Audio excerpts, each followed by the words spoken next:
Hello guys, ഇന്ന് നമ്മൾ നല്ല എമ്മി ആയിട്ടുള്ള ഒരു ഉപ്പുമാ ഉണ്ടാക്കണം. ഇതിന് പ്രത്യേകിച്ച് കറിയൊന്നും വേണ്ട. അതിന് വേണ്ടത് സവോള, ക്യാരറ്റ്, മുളക്, ആവശ്യത്തിന് എരിവിനുള്ള മുളക്, കരിവേപ്പില, തേങ്ങ, കാഷ്യൂനട്ട് ഇത്രയാണ് വേണ്ടത്. പിന്നെ നമുക്ക് നെയ്യിലാണ് ഇത് ഉണ്ടാക്കുന്നത്. നെയ്യിലുണ്ടാക്കുമ്പോൾ ഒരു പ്രത്യേക ഒരു മണവും ടേസ്റ്റൊക്കെ വരും. അപ്പോൾ നെയ്യ് ചൂടായി കഴിഞ്ഞ് കടുകിട്ട് പൊട്ടിച്ചതിന് ശേഷം നമുക്ക് ഈ സവോളയും ക്യാരറ്റും മുളകും എല്ലാം ഇടാം. അതിനകത്ത് ക്യാരറ്റ് ഗ്രൈൻഡ് ചെയ്തിരുന്നതായിരിക്കും ഇത്തിരി ബെറ്റർ. അപ്പം നമുക്ക് നല്ല കളറും കിട്ടും, ഒരു ക്യാരറ്റിൻ്റെ ആ ഒരു ജ്യൂസിനെസ്സും കൂടി കിട്ടും. അതുകൊണ്ട് അങ്ങനെ ഇടുന്നത്. അരിയുന്നതിനേക്കാളും ഇത്തിരി ബെറ്റർ ഇതായിരിക്കും.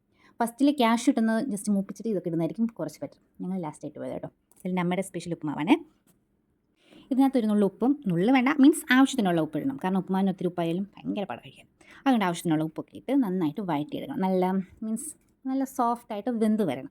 അപ്പോഴേ നമുക്ക് ഉപ്പുമാവിൻ്റെ കൂടെ ഒരു പ്രത്യേക ടേസ്റ്റ് ആയിരിക്കും ഇത് കഴിക്കുമ്പോൾ. പിന്നെ ഈ ഉപ്പുമാവിന് കറിയുടെ ഒരു ആവശ്യമേ ഇല്ല. ഇത് നന്നായിട്ട് ഇളക്കി നല്ല ബ്രൗണിഷ് കളർ ആയി കഴിഞ്ഞതിന് ശേഷം നമുക്ക് ചൂടുവെള്ളം, ഞങ്ങൾ ചൂടുവെള്ളം ഇട്ടേ, അപ്പം അതായിരിക്കും ഇത്തിരി ബെറ്റർ. ചൂടുവെള്ളം നോർമൽ തണുത്തോളായാലും കുഴപ്പമില്ല, എന്തുകൊണ്ട് തിളച്ചുള്ളല്ലോ. അതിനകത്ത് ചൂടുവെള്ളം കൂടി ഒഴിച്ച് ഒന്ന് തിളയ്ക്കാൻ വെക്കണം. അപ്പോൾ ഇത്തിരി കൂടി ക്യാരറ്റൊക്കെ വേക്കും. അപ്പോൾ ആ തിളച്ച് വരുന്ന വെള്ളത്തിൽ തന്നെ നമ്മുടെ ക്യാരറ്റും നമ്മളിട്ട സബോളയും എല്ലാം വെന്ത് വരും. അതിൻ്റെ കൂടെ ഞാൻ കരിവേപ്പിലയും കൂടി ഇട്ടോ, അത് പറയാൻ വിട്ടുപോയി. അങ്ങനെ ഒരു 2 തിള അളച്ച് കഴിയുമ്പോഴത്തേക്കും നമുക്ക് ഈ വറുത്ത് വെച്ചിരിക്കുന്ന റവ ഇതിനകത്ത് ആഡ് ചെയ്യും. ആവശ്യത്തിനുള്ള റവ ആഡ് ചെയ്തിട്ട് നന്നായിട്ട് ഇളക്കുക. അടി തീർത്ത് ഇളക്കണം, അല്ലെങ്കിൽ അടിക്ക് പിടിച്ചും കഴിയുമ്പോൾ പിന്നെ വായിക്ക് വെക്കാൻ കൊള്ളില്ല. അതുകൊണ്ട് നന്നായിട്ട് ഇളക്കുക.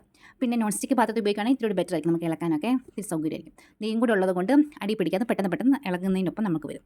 അങ്ങനെ നന്നായിട്ട് ഇളക്കി ആ വെള്ളം എല്ലാം ഡ്രൈ ആയി കഴിയുമ്പോൾ നമുക്ക് തേങ്ങ ചിരണ്ടിയതിടാം. തേങ്ങ അതൊരു ടേസ്റ്റ് ഇരുന്ന കേട്ടോ, ആവശ്യമുള്ളവർക്ക് അത് സ്കിപ്പ് അടിക്കാം. പിന്നെ തേങ്ങ ഇട്ട് നന്നായിട്ട് ഇളക്കിയെടുക്കാം. പ്രത്യേകം മറക്കരുത്, വെള്ളം പറ്റി നല്ല ഡ്രൈ ആയതിന് ശേഷമേ തേങ്ങ ഇടാവുള്ളൂ, അല്ലെങ്കിൽ അത് ഉണ്ട കിട്ടും, ഇളക്കാൻ ഭയങ്കര പാടായിരിക്കും.